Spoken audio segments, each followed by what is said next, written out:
Avec son corset d'échafaudage, le mur clocher de l'église Saint-Salvi de Giroussens se dérobe au regard. Sous la toile de sécurité, les équipes spécialisées sont à l'œuvre. Le bâtiment religieux construit à la fin du XIIe siècle a subi les assauts du temps. La restauration des voûtes qui abritent les cloches devenait urgente. On refait ces voûtes-là parce que, vous voyez, les briques sont plus virulentes. Alors ça, c'est dû à une mauvaise cuisson. Bon, forcément, à l'époque, quand ça a été bâti, il n'y avait pas des fours qui étaient stables maintenant à 1200 degrés. Suivant la distance en fait, de la brique et de la flamme, elles étaient plus ou moins bien cuites.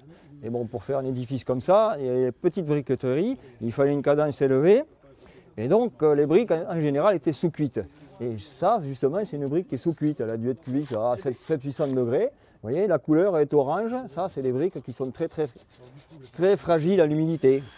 Des briques de terre cuite, comme pour la cathédrale Sainte-Cécile d'Albi. Et ce n'est pas le seul point commun entre les deux édifices religieux. Elle a été construite à la même époque que Sainte-Cécile et que l'église de Lavaur et de Rabastens. C'est une église qui est qui a un style particulier, c'est le style du gothique méridional. Il n'y a pas de pilier à l'intérieur, il n'y a pas le transept. Le chantier a débuté en septembre dernier et devrait s'achever au printemps.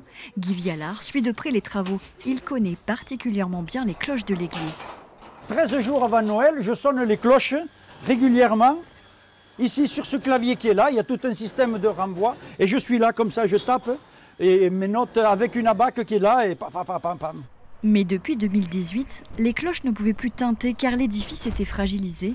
La restauration permettra de les faire de nouveau retentir dans le village.